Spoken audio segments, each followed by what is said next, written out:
I've sold over $5.4 million on Amazon and helped over hundreds of people reach multiple six figures with their stores. But here's the truth. When I first started Amazon, I wasted thousands of dollars and years of time because I didn't know these 10 things that I'm gonna be covering today. And if you stay to the very end of this video, on mistake number 10 is the mistake that costed me over $1 million and almost made me quit forever. So let's just dive right in. Now, the first mistake was not picking the right business model. You see, when I started selling on Amazon, there was a lot of people selling a lot of things. I saw a bunch of gurus say drop shipping was the best way to sell on Amazon. I saw people say private label and selling your own brand was the best way to go about things. I also saw people saying wholesale was the best way to go about things. And to be honest with you, before starting, I was very confused what to do and how to sell on Amazon. Additionally, when I actually started doing Amazon, I started getting advice from other business models that made me even more confused. So the first thing you want to do when starting an Amazon business is pick the business model, because that's going to be the money model that creates you an income. Amazon FBA isn't the business model. There's three main business models. The first business model you have is private label. Now, this is where you create your own brand, you create your own product, and you sell it on Amazon. Now, don't get me wrong, this business model works, but it requires $50,000 to remotely even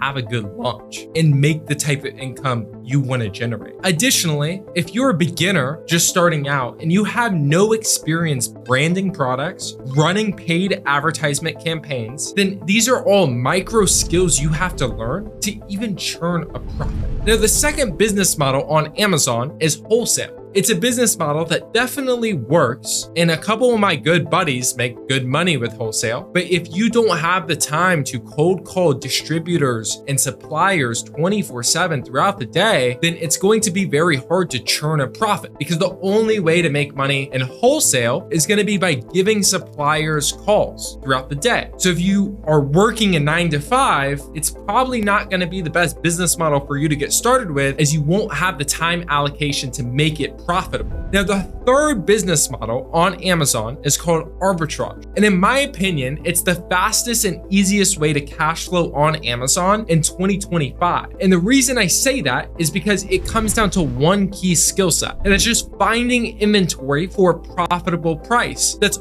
all it comes down to. You see, with arbitrage, we're just flipping products that are already selling on the marketplace. We're selling brands that already exist, like Legos, Pampers, and Nike. I don't have to worry about creating my own brand. I don't have to worry on how I'm gonna sell the product. I don't even have to touch the inventory. All I have to do is find it at a lower price than what Amazon is selling it for, and I make a profit. And you see, this is the same exact business model I used to scale to over $5 million in sales in the last 5 years. And it's also the same business model my student Luke used to do consistent 11K months with Amazon. You see, Luke, he started out doing private label. He wanted to create his own brand, but after months of trial and error and thousands of dollars going down the drain, he decided to pivot to arbitrage. Like I said, in a couple months, he's making 11K a month, as you can see here. So understand, when it comes to starting an Amazon business, it doesn't matter about the marketplace, it matters about the model you choose. So make sure you start simple as a beginner. Now, number 2 is going to be that Amazon is a long-term game. You see, when I first got started selling on Amazon, I was sold on Amazon's get-rich-quick scheme. And if you're seeing that right now, trust me, it's not the case. You are not going to get rich quick with Amazon. Amazon is a compounding game. And I believe that if you start an Amazon business, your whole focus should be on how can I get 1% better a day? Because if you could get 1% better a day for the next year, you're gonna look back on that year and it be in a completely different situation than where you are now. So I'll give you an example. You see, when I first started Amazon in 2020, my first 90 days on the platform, I did a total of $3,000 in sales. In my first 180 days on the platform, I was doing 40K a month consistently. And within my next year, I was making hundreds of thousands of dollars in profit on year 2. So it's about that compounding effect, because Amazon is a snowball. And that's that's really the real path to success. So if you want to get rich quick, don't get started with Amazon. Now, the third thing I wish I knew is to ensure that I was using the right software starting out. And to be fully transparent with you, this mistake cost me over $15,000. You see, when I was first starting out, my main focus was how can I save as much money as possible? So I was very frugal. I wouldn't buy a mentorship. I wouldn't buy the software I needed. I wanted to shortcut the process so I could make returns as quickly as possible. And the result of that was buying inventory that didn't sell, inventory that tanked in price and lost me money, and quite frankly, lost me over $15,000 in inventory I could have bought that was profitable. You see, so if I was to do it over, I would look at it as the software isn't an expense, it's an investment. Because all you need is Seller's Amp and Keepa, which is $50 per month, to make sure you don't make bad buying decisions and to ensure all the inventory you buy sells. You see, my student Sarah also had the same thought process as me when she was starting out. You know, before working with me one-on-one, she was trying to do product research without the software. She was trying to cut corners and just try to make profit with as little amount of investment as possible. And she ended up losing $2,000 on inventory that didn't sell. But as soon as she started working with me, she got set up with the right software and learned how to do product research the right way. In a couple weeks, she made her first $700 profit on the marketplace. So again, remember, the tools you use for Amazon business don't cost you money. They actually protect it. The fourth thing that took me too long to understand is that you don't make money when you sell inventory. You actually make money when you purchase it. And I would say that this is a common misunderstanding for pretty much anyone in e-com. But you see, when it comes to running an Amazon business, it all comes down to making good purchases, making good buying decisions, and buying the right inventory. The power of Amazon is you're able to see if the product is selling before you buy it. So instead of guessing or using intuition or trend lines to see whether or not a product is selling, I could determine whether or not a product is selling based on the software that I'm utilizing. And what I realized is that the more inventory that I was purchasing, the more sales I was generating and the more profit I was making. That's when I changed my ideology from understanding that you make money when you buy profitable inventory. And that also leads me to my next mistake that cost me a fortune. And that's that you don't need that much to get started with Amazon. You see, a belief that I had before starting my Amazon business is that it was going to cost $10,000 to $20,000 to get started. I was nervous investing that amount of money because that's what all the gurus told me. But in actuality, all you need is around $500 to get started. Because with $500, you could create this flywheel effect. Now, don't get me wrong, you're not going to make $10K a month with a $500 investment, but that compounds over time. And you see, on average, you're probably going to see around 50% returns. So if I invest $500 on inventory in 30, 60 days, that's going to turn into $250 profit. I'm going to be able to reinvest and scale my store. And that leads me to my next point, which is number 6, making sure you get outside help. You see, when it comes to building any sort of business, you're going to make mistakes. It's inevitable. To be transparent with you, the thing that kept me under 7 figures a year in sales was not being able to know how to get to 7 figures in sales, not having the right information, because I was so focused on saving money and trying to just do it myself. And I wasted years of time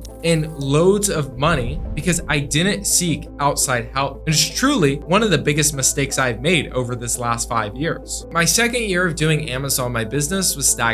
I was doing anything from 50 to 70K a month in sales. And you see, I just didn't know how to get past that help. So that's when I decided to invest in a mentor. I decided to get outside help. I put $15,000 into a mentor, into one-on-one training, and it changed my business. Within 6 months, I went from 40 to 50K a month, all the way up to 120 to 140K a month. And it's just because the reason you are where you are is because the information you have. And that was a big realization for me. I realized the reason I was stuck at 40 to 50K a month was not because of these limiting beliefs I had. It was actually because I didn't know how to get to 100K a month. And that was the biggest debt that I had to endure, because not knowing that costed me over $60,000 a month. And that's the thing. If you work with the right people and you get the right information, you're going to save years and thousands of dollars in opportunity cost instead of trying to figure out yourself. And that's exactly why now I also mentor beginners, because it's the number one thing that helped me get to the scale I'm at. And I guess like if you're serious about building an Amazon business and you want to fast track your growth, I would love to help you get started the right way.